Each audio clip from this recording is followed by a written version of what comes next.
Hello, everybody, and welcome to episode 41 of the Finger Lakes Golfer Podcast on FingerLakes1.tv and YouTube, recorded live on Monday evening, September 21st, 2015. I'm your host, Jim Sinacrobe, joined alongside the Bobcat, Bob LaPrade, and Rhett Taccone in studio. We'll be with you for the next hour. We'll be talking about our trip to Turning Stone. On Friday, we played 36 holes up there. We'll review the golf facilities and tell you all about our day.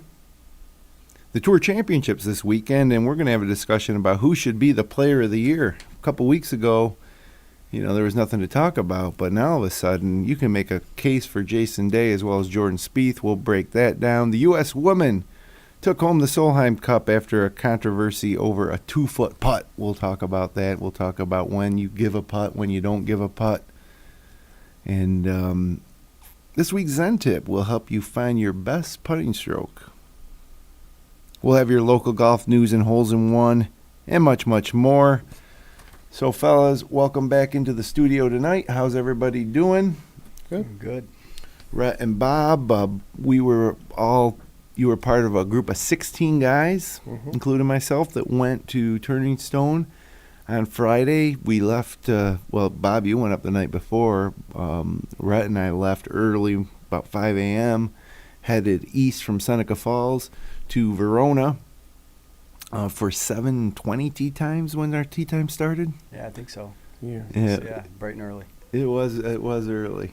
Got there when it was just getting light.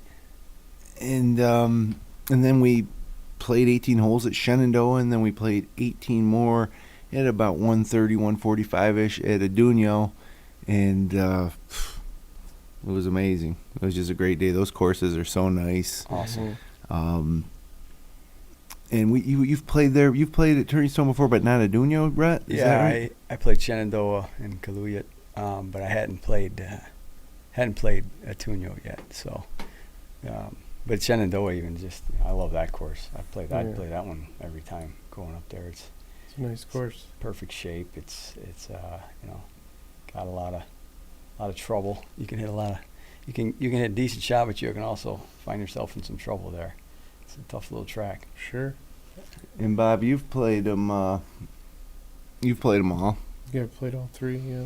And what's your favorite? Adunio. I just like I like the scenery from the tees. I like the layout. It's sometimes on the tee it looks like it's an easy hole, and in some cases it's really not. Yeah.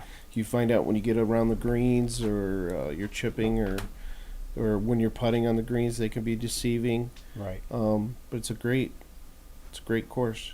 Big greens. I think Shenandoah is a little tougher for me personally, just because of the native grasses. If you get a little astray. Yeah, if you get sideways on any driving at that course is key. Right. Tunio, you could hit it over into another fairway and still have a decent shot in, but correct. Shenandoah, You're not having any of that. Right. A couple of guys we played with had a couple of issues with that. Yep. There we go. Rhett's camera was down early in the show there, but we got him back. Huh? How was that for tech support on the fly? Very good. Very good. You got to be able to do it all. Yep. I called in our tech support team. They rushed in. They're on 6 or 7 of them at once. At all times. So, I got to tell you, I like Adunio is my favorite course. Shenandoah is not too far behind. I'm just amazed that you can go play a course like Shenandoah, which is in just immaculate shape from tee to green. And then you go to Adunio, and it's just so much better condition-wise. Right. And I also like the layout of Adunio. Memorable holes, but very playable. I don't think any of us played quite as well as we'd hoped, but I had good stretches and bad stretches. But I think that you can score, and I think if you play those courses a few more times, you become more familiar with them. You might be able to put together a decent round because fairly wide fairways, fairly big greens. Yep. Fairway green 2-putt type of deal, right? 18th hole was awesome. I mean, at Adunio. Yeah, that drive where you kind of don't. It's kind of a blind drive. Right. Try and get it over that bunker on the left, but then the next 2 shots into that green up on the hill, that big bunker on the right in front there. Yeah. You can see it right there. I was in it. I was right there. I was in it too. I tell you, for the start of I missed the a day, 5-foot birdie putt. No, it went nowhere near the bunker. But I did miss a 5-foot birdie putt on that Yeah. particular hole. And that Yeah. was, and some of our compadres who had already finished by the time I was done were out on the deck there watching us come in. And it actually kind of looked like that. It was late in the day. The sun was kind of setting. Yeah. It's almost like they took that in our round. They may have. Great clubhouse too. The service with everything, from all three courses. Great service from the pro shop staff to the bar room, grill room staff and bag staff. Everybody was really dialed in and had us all organized. The pro Red took care of us. Yeah, Eric Lorenzetti, the head pro over there, had been on the show, good friend of ours. So when we come up, he makes sure everybody treats us great. And we had printed scorecards, a printed scoreboard, and his staff ready to, cater to our every whim, you might say. So the nice deal they have up there, it's a 36-hole replay rate. So you play 18 holes at full price, and then the next 18's half price. Yeah, that's a good deal. And what we did, and what they allow you to do, is we played, like, Adunio costs twice as much normally as the other courses for greens fee. So we played that second round, and you still get the half price discount, even though you played, one of the lesser price courses, like Shenandoah, 110, 100, like 120, 110. Yeah, I think so. Adunio, I think, is 220. Yeah. So expensive, no doubt, but it's an experience. Yeah, that's what it's all about. Well, not to mention we make a little tournament out of it, so everybody's. We treat ourselves. Yeah. I feel like if you're going over an hour drive, you got to play 36 no matter what you're doing. That's true. The fact that they have 3 courses to pick from, Calumet's a pretty hard course. It's very tight. I remember playing. I've only played that one once. Yeah, that's why we chose not to play it. It's more difficult. That one could have made for a long day for everybody. Yes. But if you're going to do a replay and you can play a Tunyo and pick one of those two, one thing Galuya gets, I think, a little less play than Shenandoah does. I think Shenandoah is kind of the popular choice for. That's a great fun the course. Everyday golfer, to try their skills at. Galuya, it's a little more higher, or I should say lesser handicap, higher playing type of track. It's more of a target golf type of situation, I think, and if you don't hit the target, you're into a lot of trouble there. A lot more trouble than the other courses, a lot tighter. Yeah. Great course, though. They held the New York State Men's Am there this year, so, a lot of options there. And they even have a couple other courses there. They have an 18-hole course that's more of a municipal style lesser price, and they also have a par 3. So when we get there, the day was just breaking, and we get our bags loaded up on the cart, and we head over to the range. And you want to talk about nice practice range. This was at Shenandoah. Shenandoah and Galuya are at the same location. Adunio down the road about 2-3 miles. So the range at Shenandoah is shared with Galuya, and what a range it was. I mean, you go there, they have alignment sticks at every station. Yeah, that was nice. I haven't seen that in a long time. Yeah, they had, and then you got nice little mini golf bags filled with great quality range balls. A nice wooden racks for your clubs, and even little touches that you don't see a lot of places. Like when we got done with our round at Shenandoah, they had a station with an air the air compressor for your shoes too, so you can blow out the bottom of your spikes. Most places just have brushes that it turns on. They have compressed air. It's prime time when they have an air compressor for your shoes. They give you the divot repair tools. Yardage book, all that stuff. You get in the cart at Adunio, and you have towels in the carts. They have a cooler filled with ice and stocked with 2 bottles of water on the side of the cart. Yeah. And they don't want you to replace your divots there. They want you to fill them in with the sand that they provide. Yeah. Right. And one of the most difficult things I find when playing over there, which I've played Shenandoah 5 or 6 times, Adunio, this was my 3rd time, I think, is I have trouble hitting down the ball and going after it. I mean, the fairways are perfect. You don't want to mess it up. Yeah. And I think subconsciously you don't, but it's the perfect condition every time. Just go take a nice PGA Tour style divot on every iron shot. And I'd struggled with my driver heading in, and I found that my driver was great because there's a lot of margin for error. So I was in great shape on almost every hole that week or that day. It seemed like a week. It was a long day. It was a long day for sure. But I was, hitting my iron shots thin and hitting bad wedges, so that's what was kind of frustrating to me. But the back nine at Adunio on Friday, we probably made the turn around 4:30ish, 4 o'clock, and played that back nine as the sun was kind of starting to set, and it was just gorgeous. It was a really hot day, and it had cooled down a little by then. And Bob, you were in my group at Shenandoah, and Bob was in my group at Adunio, and that back nine was just unbelievable. It's like a dream looking back at it. Yeah, it was very nice. And Rhett and I were repping the cricket shirts. They actually favorited our tweet. Absolutely. Oh, nice. Absolutely. Yeah, he had the white, I had the blue. You got to do it. Team cricket. No doubt. They were pumped. So yeah, we played good. Rhett, I think out of the three of us, Rhett might have been the medalist. If you're going stroke play, or did we tie? Did you and I tie? I think we tied. And Bob was disqualified automatically because of the hat he was wearing. I like my hat. I wasn't going to say anything, Bob, but I went to ask the guy for the range was, and it was you. I was going to. You looked like one of the attendants there with that. It wasn't this hat. It's a good looking hat, though. I like everybody's liked my hat except for Jim. I just got to be honest. I don't think it's the look for him. I think it adds a few years. Yeah, I like it.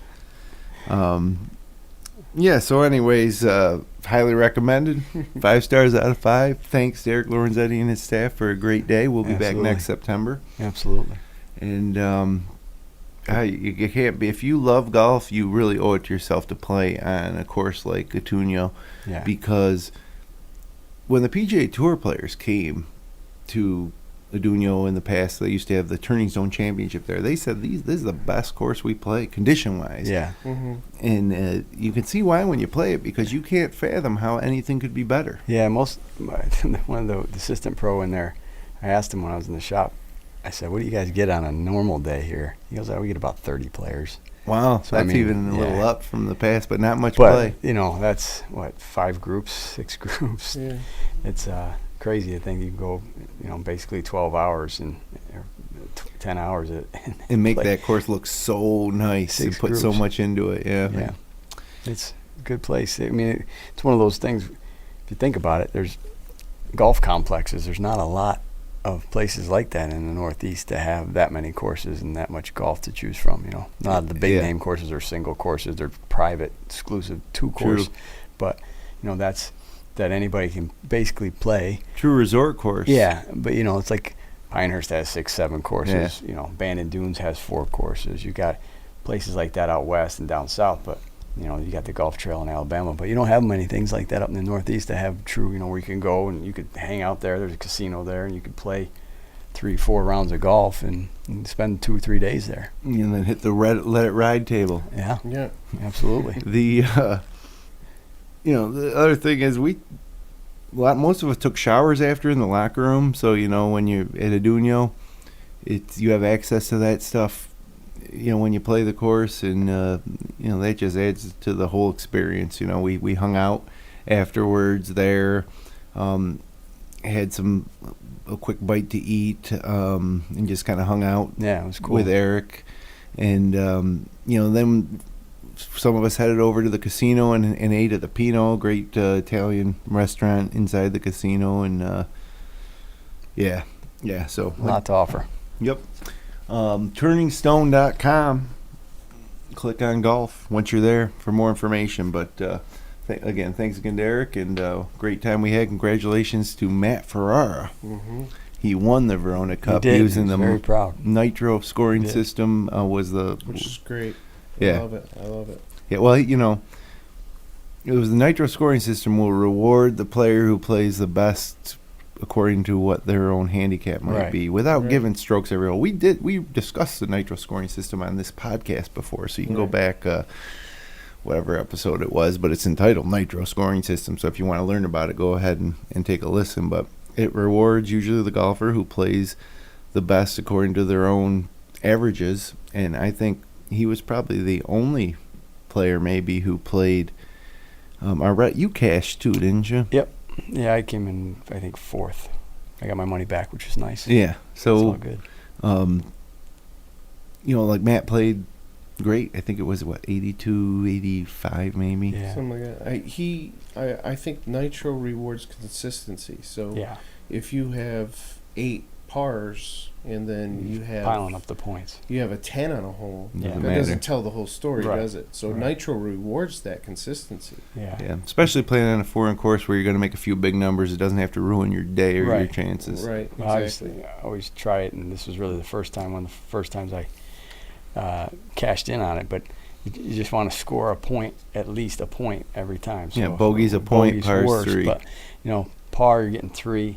And if you hit a birdie here or there, and or That something really crazy helps. happens, you get an eagle, obviously. But yeah, if you get a birdie here and there with the 6 points, but you're getting points all the way along, Yep. it really helps. And that's And a higher handicap player will start with more points than Yeah. a lower handicap Sure. player. But, Right. as I mentioned, you can head back to listen to that episode where we discussed if you want to learn more. We need to turn our attention to the FedEx playoffs and to Jason Day, who dominated at the BMW Championships at Conway Farms this past weekend and has become the new number 1, which is the 4 different players in the last 4 weeks have actually held the honor. Rory McIlroy started out number 1. Jordan Spieth took it for a couple weeks. McIlroy got it back for 1 after Spieth missed 2 consecutive cuts.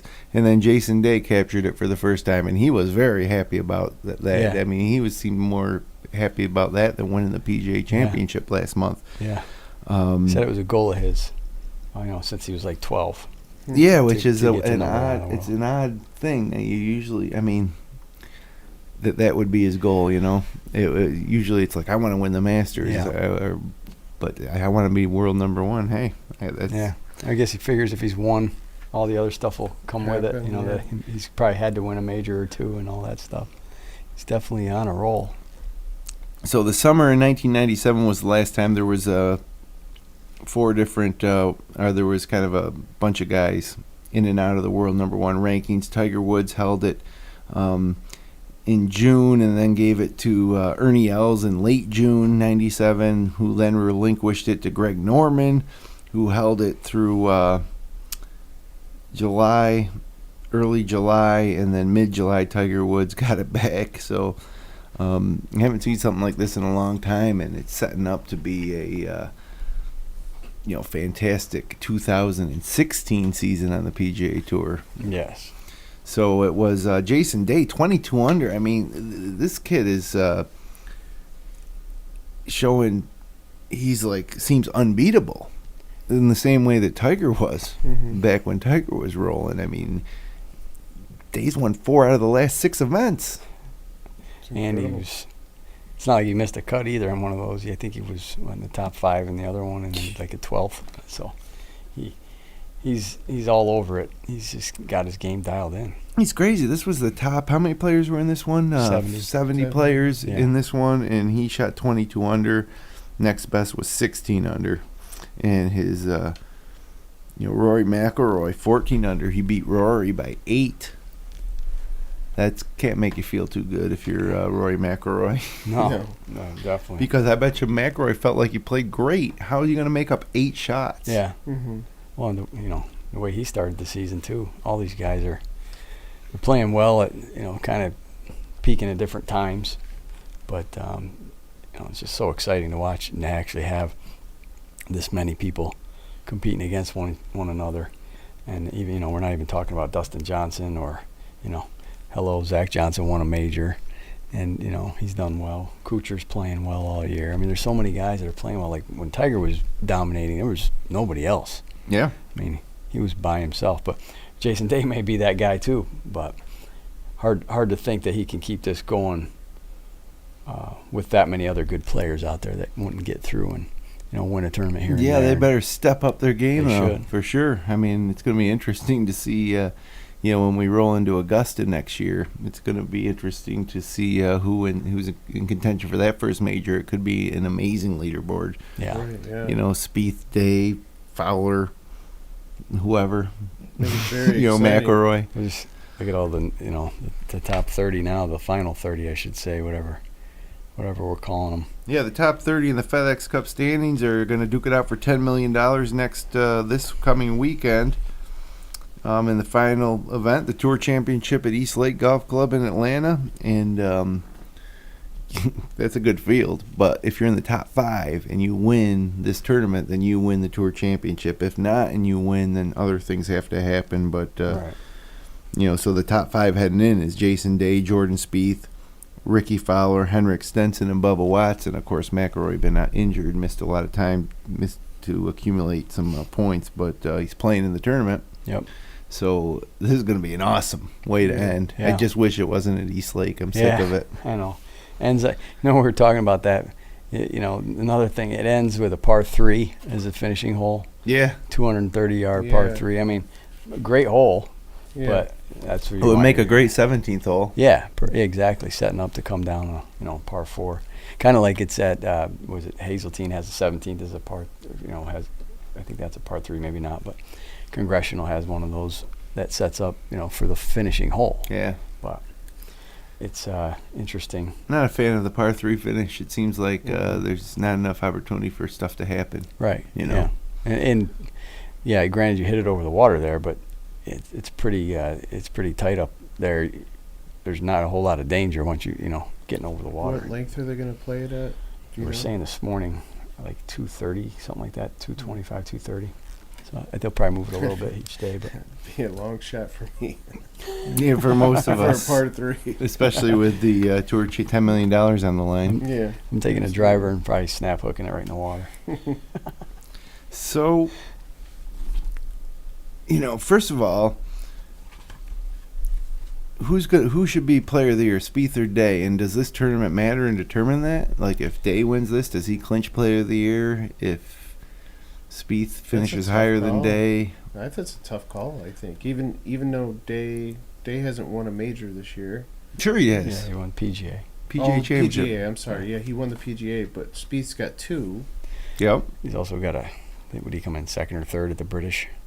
They both were right there at the Yeah, they British. in all of the And then Spieth majors. came down to the end. Yeah, I with guess- second to last group. I guess you could give it to Day if he wins it, right? Well, I here's mean, the stats, okay? Spieth has 24 tour starts, 4 wins, 14 top 10s, 4 missed cuts, and finished in the majors first, tied for 4th and 2nd. Not bad. I mean, yeah, pretty good. it's pretty So- good. Pretty good season. Jason Day in 19 starts has 5 wins, 1 more than Spieth, 10 top 10s, 4 less, but he played in 5 less tournaments, 2 missed cuts, so 2 less missed cuts, but again less tournaments. And his major finishes tied for 28th at Augusta, tied for 9th, tied for 4th and 1st. So, I think if Day wins the FedEx Cup and is the Tour champion, that's enough to push him maybe over the top. Could be. But anything less than that, I think it's a no-brainer. You got to go with Spieth because in golf's modern era, the number of players who had better years for the major championship than Jordan Spieth did this year adds up to 2 people. And that's Ben Hogan, who won 3 majors in '53, and Tiger Woods, who won 3 majors in 2002. Other than that, nobody's won more than 2. It's a pretty rare era to be in. And then you look at how close he came in the other 2 majors that he didn't win. Right. If you put that resume down like I just read it, it's no contest. And I think if you even read Jason Day's resume, I don't think it's up to snuff. But add a Tour championship to that, Right. and a FedEx Cup championship. Yeah. Now you have a debate, right? Yeah. I think the thing that a lot of people are thinking now, obviously with Day's great play, it's pushed him into that conversation. But Spieth missing 2 cuts out of 2 in the first 2 FedEx playoff rounds have kind of, people not souring on him, but they're like, well, what's wrong with him? Right. Yeah. And there's nothing wrong with him. It's a very tough game, and he put a lot of energy into the 4 majors. I mean, a lot like what Tiger used to do, or still does, but whatever. His energy's into the majors. That's what he concentrated on, and basically him and like Rory said as well. it's majors and then it's everything else. Right, and he won 2 of them. 1, 2, had a second and a fourth. I mean, he's in the last group on Sunday at the British. And was he in the last group or the second to last group at the PGA? Yeah, second to last. I mean, player of the year could be looked at a lot of different ways. Day's hot now, and it's kind of like if, Day's full season, if you started it with the PGA and wrap it around into the British next year, it could be a better overall year than what, say, Jordan had this year. Mm-hmm. But I don't know. I got to give the very close edge to Spieth just for 2 majors. Yeah. They would just carry a lot of weight. Yeah, I have to agree with that as well. And but all I can say is that we're in for a treat, over the next decade. Yeah. Yeah. If all these guys keep working at it. Yeah. Sure. It's very exciting to know that we have, I guess, golf's in good hands. Yep. These guys are going to keep getting after it. Yeah, one last note on this thing. Every 2-time major winner has been a player of the year, except for Nick Faldo, who won 2, but was not a tour member when he did so in 1990. He was a member of the European Tour, Right. So he really, didn't play enough events to even be considered for the player of the year, despite winning 2 majors, which I think was the Masters and the Open that year. Every 5-time winner in that span, every 5-time tour winner was player of the year. And Days won 5 times. Yeah. So it's unfortunate that they're both so awesome, Yeah. for each other at the same time in the same year. I wonder if anybody, the year that the 5-time winners had 5, that anybody had 4. Yeah, and one of them a major. 2 majors, yeah. Well, Tiger was player of the year without winning a major, correct? 5 times 2 years ago. Yeah, 2 years ago. He Well, that didn't seem right I think to me. Well, I think it was because he won 5 tournaments or something. he won Yeah. 5 tournaments. He was up in the he was decent in the Masters. I don't know how about the other majors, but it was like 4 different winners that year, and I don't think they all had Nobody had stellar years otherwise. Yeah, and I don't think there was like many repeat Yeah. tournament winners right, like we've right. had this year. What Like was this it year. that year? Duffner won the PGA, and Graham McDowell won the U.S. Open. Scott maybe won the Masters Yeah, Yeah, and the Scott, Open yeah. Championship. I don't even remember who it was 2 years ago. was it Oosthuizen or No, he or was- not he was Oosthuizen? 5 years The other guy I'm thinking of, not Oosthuizen, but Schwartzel. I know he won the Masters, not the Open. Yeah. Well, either way. So yeah, I think it was a down year, and Tiger won the big events that weren't majors. He won. Mhm. Then he won I know he won the Cadillac, and he won the Arnold, and he won the Memorial. He won a couple of the other all the tournaments that had somebody's name on them. I think he won his own, the National, and so He's not going to win Player of the Year this year, though. or probably next year. No, out for back Yeah. surgery again. Can you believe this guy? Mhm. Look, See him at the Masters. I just don't. I don't get it. Well, it's just kind of only been a blip on the radar. Like when when everybody knew about it Friday, there was a lot of talk about it, but then it died down quickly. Yeah. It's like I think everybody's got fatigue. It's like Yeah, okay. like okay. I mean- See. We thought you were going to play in the Fries.com, and now you're. I think it was a little disappointment Yeah. because he had a decent finish to his season competitively, with the Wyndham being in contention and being the 36-hole leader, I think. Yeah. And then we knew he wasn't going to play in the playoffs. Right. So, but he was going to come back in the fall swing, and we were expected to see him maybe compete to win those tournaments. And no back surgery. But was there any indication of his back hurting him again? I don't remember seeing anything. He said he tweaked it at the Wyndham. I think. Yeah, but, tweaked it. Better it's have him. surgery. It's like he still has talent, but I just don't know if his health is ever going to be to match the talent. Like Freddie Couples had all the talent in the world. He hurt his back and was never really this. I mean, he's been still a great player, but I'm not convinced he had back surgery, but that's just me. Yeah, I'm telling you. That's how I Conspiracy. feel, Bob. Honestly, that's how I feel about it. If you look at the list of his injuries going back to like 2007, it's crazy. And there's been like 20-something incidents of injuries, some different surgeries and Knees, stuff. back, neck, right? Yeah, Bunch of knee, stuff going knee, back, neck, hand one time. on. Remember? Yeah, I heard it say. But there are, if you want to talk conspiracies, that was the same year that the PGA instituted their drug testing policy. Mm-hmm. Yeah. I'm not saying anything, but Right. it's just kind of coincidental that he broke down about the same time. Started having these injuries. So same year VJ got busted with deer antler stuff. That's right, deer velvet. And Michael Jordan retired because he was playing cards too much, right?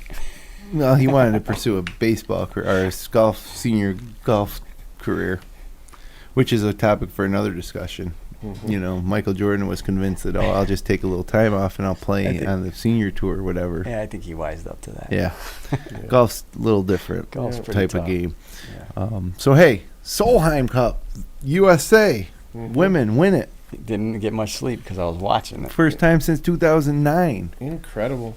The Team USA made a dramatic singles comeback after stinking it up in foursomes, where ball, we heard I that mean, before. And they end up winning the 2015 Solheim Cup, defeating Team Europe 14.5 to 13.5. It was 10-6 going into the singles. And how exciting is an event like this when it comes down to it? And Yes. it was not without controversy, right? Right. American Allison Lee missed a birdie putt on the 17th hole in a 4-ball match that was all square. It was actually a Sunday morning makeup after a Saturday matches were delayed. And she assumed her next putt was good, as did the crowd and her opponent, Charlie Hull, who were moving on to the next green. They just were walking away. So she picked up the putt. And apparently Suzanne Pedersen told the official that putt was not conceded. And the referee, Dan Maselli, concurred after talking to everybody. The U.S. lost the hole and eventually the match on the next hole. And Captain Julie Inkster called it BS. She said, no way you can justify that. You don't do that to your peers. And actually today on Instagram, Suzanne Pedersen issued an apology. But I don't know. It's pretty crazy. And things happen like that because these players aren't used to playing match play in these type of events. Right. So what are you watched it live, right? Yeah. Right. I did not see Yeah. this live. I watched the footage after, but what did you think of it? Well, I mean, you couldn't, when you're watching it, you can't hear what they're saying. So you just assumed as you saw it, she had given it to her because you see that all the time and you don't hear it, but you just see them bend over and pick up the putt because they close proximity. They talk to each other and they hear it. Lee's young. She's a rookie. 19, Yeah, 18, I mean, 19? The putt was literally, max 15, 20 inches. It was a gimme based on the way you're playing it at those times, and everybody's conceding those putts all over the course for 3 days. So it was crazy to think that wasn't going to be given. And like you said, her teammate walked away, but Suzanne Pedersen, very fierce competitor, she Saw an opportunity to steal one. Yeah, well, Yeah. I think she did. I think she kind of alluded to it in the apology that her competitiveness got the better of her, and obviously that it was basically a gimme, and she should have given it to her. Everybody came down hard on her, Yeah. boy. Oh yeah, Um, you knew that apology was coming this morning, no matter Yeah, what. everybody from Right. Zach Johnson I to think her sponsors had something to do Yeah, with that too. Nike might have had something to do. She's a head-to-toe Nike person, so. well, my initial thought was, if you didn't hear anybody give you that putt for sure, then you shouldn't scoop it. Oh, I mean, correct. even when we play in just friendly matches, and I think I hear somebody say that's good, I won't just scoop it. I'll ask them. I say, "Did you say that was good?" Right. Mm-hmm. So I look at it two ways. By the rules, the American Allison Lee was wrong. Yep. But by the spirit of the competition, Right. Suzanne Pedersen was wrong. And they should put everything out. I mean, they really should. Even because match play is that, but when it's that fierce and it's your country versus their country. It's fun though. I like this controversy was fun for the Yeah. viewer. Yeah. Oh, it definitely made it more interesting. And then the U.S. stormed back because Yeah. they were so mad at Right. Suzanne Mhm. Pedersen and the Europeans for doing that to them. I mean, maybe that Suzanne Pedersen sabotaged the effort. Well, 2 years ago, I think, when Sorenstam got criticized for giving advice As a captain. But she wasn't captain; she was vice captain, and she was giving advice. Right. And she told one of their, I think Pedersen was in that grouping or whatever, but to concede the putt to Paula Creamer, because Creamer's putt would have given the line to her teammate, right, which would have helped her with the putt. So, it's one of those things where there's a lot of gamesmanship involved, and it probably, like I said, made for better television for sure. But I just feel like if these are big matches like that, just put them all out, and so there's no issues with that. But I don't think that'll ever change. Match play is kind of like that, Yeah. Spirit of the game. It's just something a little different than your average PGA Tour stroke play event. But in the NFL, the other team can't go, that extra point's good, don't bother kicking it. Right. Mm-hmm. Well, it's like in the FedEx Cup playoffs. In the NFL, you got to go play your playoff game. you gotta. FedEx, you don't have to. So like if you're high enough up, yeah. Yeah. In this situation, it's like you should have to putt your putt, I think. Yeah. Maybe what they should do with the FedEx playoffs too is give the certain top players a bye for the first round. So they don't have to feel guilty about missing out or whatever. I don't know. Topic for another podcast, I guess. But Bob, what's your standards for giving putts? I mean, there's different types of competition. A match with you and a partner, or an individual one-on-one match in like the club championship, or just a friendly round of golf with your buddies. Mm-hmm. But in general, what's your criteria for giving a putt? I don't know if I've really ever thought about it. I usually, if it's close enough to where I think that they can make it, then I'll give them the putt. It's kind of, I've really never put any kind of strategy together in my head or anything like that as far as that goes. But if I think someone can make a putt, then, or if they're already out of the hole and, they messed up their putt real bad and they got a 3-footer left, and just to save time, some sympathy. Let's go. Let's go to the next hole. What do you think about giving putts? I don't know. Within our group of guys that golf. Well, I don't. I usually let you guys give them more because you're the members at Seneca Falls, so I don't feel like it, But at the same time, I've always kind of gone off the in the leather ruling, so to speak. But anything in that range is pretty much pull it away. You're going to make that, and just whether it's in a tight match or if it's just a friendly game, I think I kind of stay with that rule, and that way there's consistency to it. Yeah, for me, I think a lot depends on the time and the situation. Mm-hmm. So let's say that we're on the first hole and I'm playing with a guy that's maybe 3 times my handicap, and he's struggling, and maybe he's a guest and he's struggling on the first hole and he misses a bogey putt and he's got maybe 3.5 feet left for a double on the first hole of the day. I'll tell him, pick that up. You don't want to start your day like that. Mm-hmm. But then on the other hand, several holes later, when I realize that this guy who I gave pity to is now 1 stroke up on me, mm-hmm.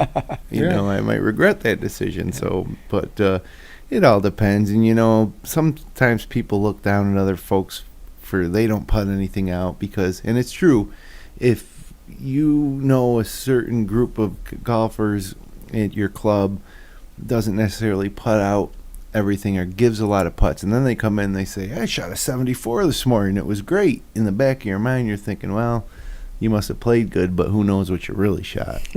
Right? Exactly. I like putting things out, but sometimes it's just too slow to do.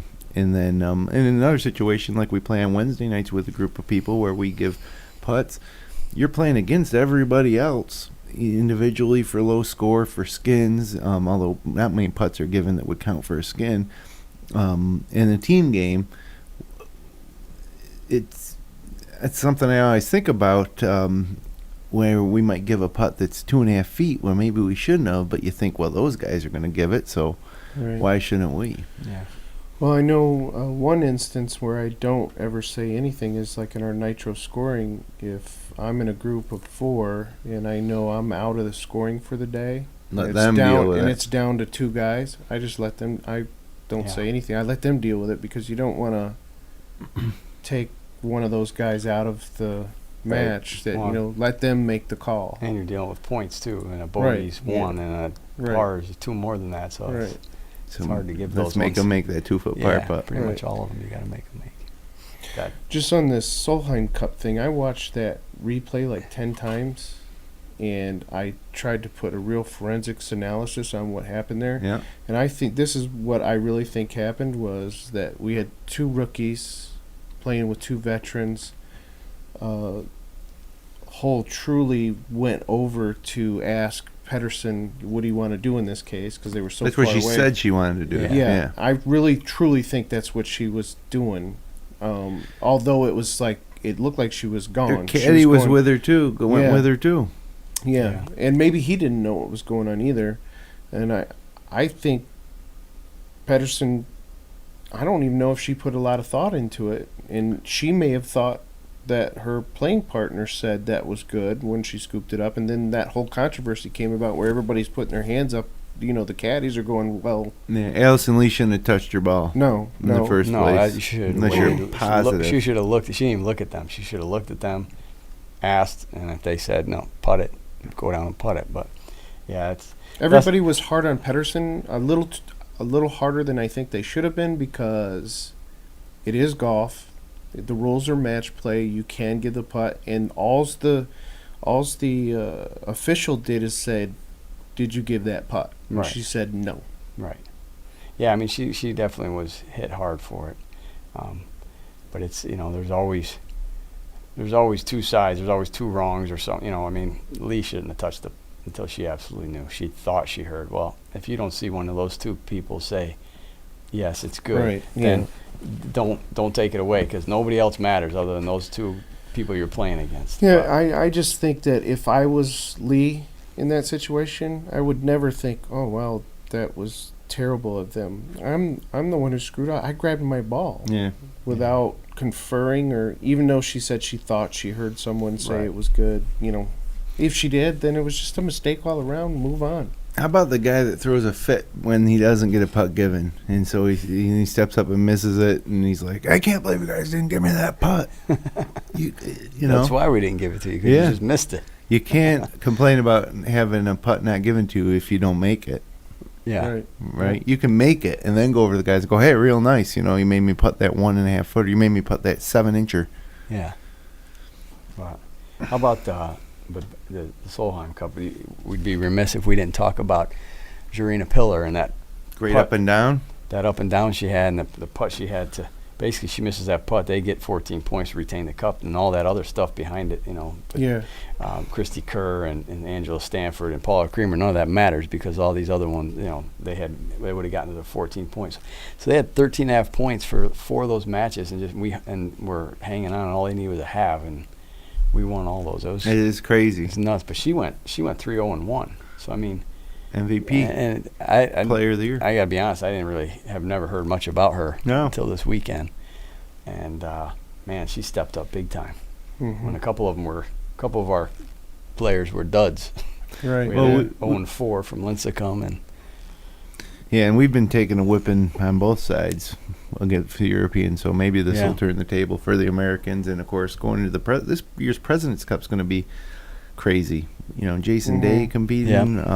Yeah. The international team is very strong. It's just, to me, it's silly in the fact, like, what does Jason Day and Hideki Matsuyama have in common to be on the same team, right? right, Yeah. right. True. But there'll be really big names on the international squad, and the Yeah. U.S. has never lost a President's Cup. Am I right? I know we had the tie the one year Yeah, the where we tie. kept it, Yeah. but our Els and Woods were in the playoff, and then they just decided to end it at a yeah. tie, but we kept the cup because it was a tie. But This could be I the don't year. know. We might have lost 1, but I don't know. It's definitely not more than 1 or 2. How about a final singles pairing of match pairing of Spieth and Day? That would be That would awesome. be cool. Yeah. Yeah, no doubt. So, No pick of the week this week, Bob. We got one more episode left, so I'm going to remind you now to subscribe to this show via YouTube, or click the like button if you're watching us on YouTube. We're on iTunes, Stitcher.com, and we're available on the FingerLakes1.com app, free at the Android or Apple Store. All these links, our latest episodes, and complete archives are online at fingerlakes1.tv/golfpod. Quick look here at the local golf news. With a birdie on the second playoff hole, Tuscarora's Tom Fletcher edged Don Enga to win the 59th New York State Men's Senior Amateur Championship on Thursday at Onondaga Golf and Country Club. Nick Faldo was in Rochester to speak at the annual J.R. Williams Amateur event at Oak Hill. He talked about memories from 20 years ago where Faldo and his European teammates won the Ryder Cup in 1995 at Oak Hill. Faldo had the key singles win on Sunday when he beat American Curtis Strange to help the Europeans upset the favorite American team. That was back in the day when Americans were the favorites. This is a big weekend for two-man scrambles, as I mentioned. We got one Saturday. It's the third event of the SFCC Scratch Series two-man fall scramble at Seneca Falls Country Club Saturday at 1 o'clock. More information at SenecaFallsCountryClub.com. And then on Sunday, the following day at 1:30, it's the 2015 Geneva Country Club Fall Invitational two-man scramble. So get your partner, sign up for these things. 2 days, two-man scrambles, cash events, fall golf. You don't need to hang them up. You do not need to hang them up. Bobcat. Not at all. Bobcat over here was walking around the clubhouse on Sunday telling everybody to have a good winter, and because he said he was done. He's like, hey, have a good winter. Bob, it was 90 degrees on Friday. Yeah, he's hanging them up. He's hanging them up. Don't do it, Bob. He's not happy with his play. You can get at least 15 more rounds. Bad weather could creep on you at any time. You gonna be my partner in this two-man Sure. at Seneca Falls? Yeah, We gonna do it? Absolutely. You gonna work on your game this week? Sure. Okay. Yes. All right, we're in. We'll tell you how we did next week during the season finale episode. Maybe we'll broadcast our round on Periscope for our fans. There you go. Bring an extra battery for your phone. Yeah. This week's holes in one. Oh, by the way, the Geneva Country Club website is gcgenevany.com if you're looking for more information on that two-man. Hope to see y'all there at both of those events. Come up and say hello. Say, hey, Jim, I like your podcast. You know? All right. Holes in one this week. Joan Dulmage aced the 135-yard ninth at Highland during the Ladies Invitational using a 4 hybrid. Al Antonelli used a 5-wood to score a hole in one on the 178-yard 8th hole at Geneva Country Club. Beautiful golf hole. Tim Green scored a hole in one on the 165-yard 2nd hole at Radisson Greens using a 5-iron. Is that Tim Green from Syracuse? I don't know. It could be. It could be. Author of, what's the name of that NFL book? Yeah. It's a good book. I forget it, though. Regardless, Chris Messina used a pitching wedge to ace the 120-yard 13th hole at the golf club at Blue Heron Hills. Cindy Peggs aced the 94-yard 18th hole at Millstone using an 8-iron. And Jack Wheeler used a 7 hybrid to ace the 140-yard 13th at Clifton Springs. Send us your hole-in-ones to contact@fingerlakes1.com. Subject line FLX Golfer. We got one more episode for you to make an ace and get it in. And no aces this year for us, huh, fellas? No. No. No, a couple chip-ins, but no aces. Yeah, big difference. I had the greatest bogey of my life the other day at Tunyo. Which one was that? Number 2, I had a great drive down the middle, and I pulled a 7-iron into the trap. Big trap front left. Front left, yep. Put it in there, and a little heavy on the 3rd shot, left it in there. And so a little light on the 4th shot and blew it about 30 yards over the green. And then I made my 5th shot. For one Nitro point. For one Nitro. You were looking at I got a point. I was Yep. looking at a 0 or possibly worse, and I got a point because I chipped it in. Nice. I got a funny story about a Dunio, too, on the back 9 with Bob. I actually, the back 9 was my best 9 of probably the day. I ended up shooting a 38. And I doubled a hole. And on the hole I doubled, I'm sitting in a bunker, and I sculled it over the bunker into a water hazard, a creek. and the cart was behind me, and Bob was over by my ball, and I needed to know if I needed to go get another ball out of the cart. So I said, am I in the hazard over there? Am I in the creek? And Bob says, yep. And I said, well, can I play it? And he goes, I wouldn't. And I'm like, well, you would. I mean, so I can play it maybe. So he goes, well, I can get it out of. You can retrieve your ball either way, so you don't have to go get a ball. So I walk over and I look, and my ball's like 2 feet underwater. I'm like, you wouldn't play it. No, I wouldn't. I wouldn't either. Nobody would. It would be impossible. like the correct answer there would have been no. Yeah. I wouldn't play that, but come over here and take a look for yourself. Yeah, but I didn't want any kind of Pedersen controversy going on there or something, you know. Were you in a fog by that time? Oh, I was definitely in a fog. Did you get enough sleep the night before? No, absolutely not.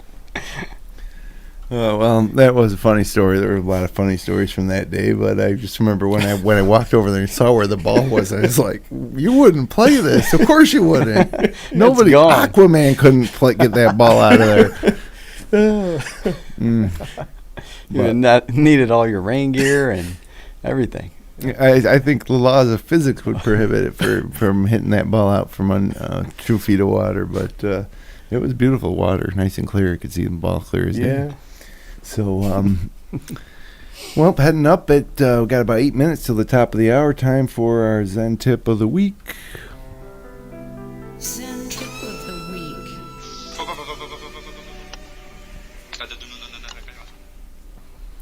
All right, this week's Zen Tip is going to help you with your putting, and it's I think that especially with putting, but really almost all parts of golf, it seems like you're always searching to find something, and then you hold on to it for a round or two, and it feels good, and it's working, and then you lose it, and you find something else, you know what I mean? And so if you are struggling putting, try this little exercise, which I'll call putting to nowhere. Throw some balls on the putting green. Don't putt to one of the holes. Just putt on an open area of the green and try to hit one 3 feet, 5 feet, 7 feet, 20 feet, 30 feet, whatever. But just worry about trying to hit the ball a certain distance with no regard whatsoever to direction. Just stroke it naturally. And that might be a good way for you to kind of develop feel what the most natural stroke of the moment, is. So when you do putt to a target, if you can do it with that same free-flowing type of stroke as you're doing when there's no target. Because I know that I'm very target-oriented when I putt. I'm trying to line up and make sure I'm on that exact same blade of grass. If I go over this exact blade of grass and, it'll go in the hole at 430 on the, you know what I mean? Mm-hmm. So if you're struggling, I think this is a good exercise to kind of wipe the slate clean, take a couple strokes, and find the stroke that feels most comfortable to you, and then start worrying about the target with that stroke. I don't know. That's my Zen tip. It's cool. I like it. Yeah, pretty short. That's it. That's all I got for the Zen tip. Oh, it's a good thought. I mean, you want to always try to diet at the hole. So if you're practicing, whether it goes in, you hit the right line or not, if it's right there, you're going to have a tap in or maybe a gimme if you're not playing with Suzanne Pedersen. But, I always try to get it to the hole. In the Harvey Pennick's book, the little red book, he was, teaching Tom Kite. And Tom Kite said the same thing. How good a putter Tom Kite was over the years. Yep. He always tried to have the ball die at the hole, never tried to run it past. If it was an uphill putt, still die it at the hole, downhill putt. Don't try and leave it short, just whatever. So similar to that, I think he kind of did that type of practice routine when he was doing it. It was just hit to a distance. And, if you got that, if you have it on the right line, it's going to go in. If you just miss, at least you're right there. You're not going to, you're going to two-putt at the worst. Yeah, right. Nicholas was another guy who died at the hole. Especially now with the way the greens are today, you see more guys running it by the hole, leaving themselves 2-3 feet back, and they have the confidence they can make it. Yeah. I bet you Dustin Johnson wishes he died it at the hole. Yeah. 18. Yep. that 2-footer. That was now okay. So that putt in match play, is that a gimme? Does he get that putt? Is that given to him? Well, it depends. If it's the last hole and it's to win but I'm the just match. saying that distance, and like say it's on the 15th hole and he hits that one. Like what is the distance like in a match of that nature? You know what I mean? Like, do you think he was close enough? Because on the broadcast and everybody's talking about it. Well, he should make this. This is not much coming back. And then it was one of those. Ooh, he missed it. Yeah, right. I mean, It. how many times when the greens are slick and someone hits one on 12 and they've got a hard breaker right to left, but it's only 18 inches, you go, you know what? I'm sorry, I can't give you that. Yeah. That's a tough putt. Right.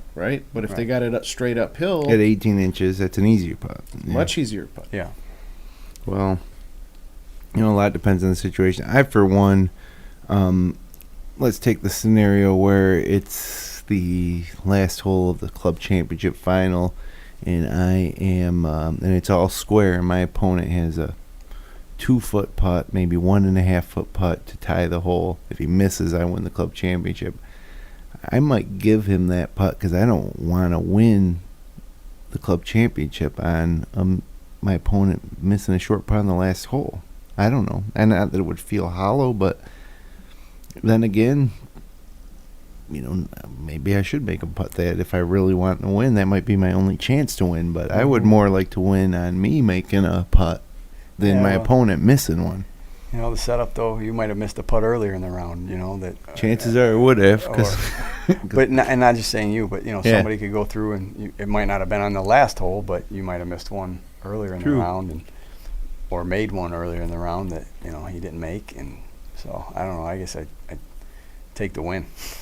Yeah, that's true. Especially having never won one, maybe I should be taking the win. I think the European team would have taken the win if Pillar would have missed that putt on her to save it for the Americans. True. And who knows? She never had to putt it because she scooped it up. No, the one that Pillar made. Oh, yeah, to keep it going when they were at 13.5. I think they would have taken the 14th point and kept the cup if she would have missed that. That putt was monstrous. It was very just another comment clutch. on giving putts. Mm-hmm. On like Wednesday night, sometimes you have to think about protecting the field. So if you're playing with, let's say I'm not playing so well. Sure, but we're playing together. Rhett's playing well. And let's say you're not playing so well. You're kind of playing better than me, but you're not so well. But I know you're not going to probably scare cash in. I'm going to make Rhett putt something that I might not make you putt, if that makes sense. Oh, yeah, absolutely, because know he's in contention. It wouldn't be fair to everybody else. Right. But, well, hey, guys, we're running out of time here. Next week, it's our Season 2 finale. It's been a great season of golf. Lots of golf still left to be played, especially if this weather keeps up. As they're kind of saying it's going to be a mild fall, so El Nino. Don't hang up your clubs yet there, Bobo. Bob, come on. It's Wednesday night. Listen, I just like messing with y'all. So join us next week for one last hour. We'll also maybe have an announcement on some changes going forward with this podcast. Normally we come back in the Masters, but we might have some discussions there regarding what's happening with this show. So remember, whatever you do, to subscribe. We're online at fingerlakes1.tv/golfpod. And guys, thanks again for hanging out. We'll do it one more time next week, right? Mm-hmm. So thanks to everybody for hanging out with us for the last hour or so. This has been episode 42 of the Finger Lakes Golfer Podcast. We'll be back live again next Monday night at 9 p.m. Until then, hit 'em long. Not often.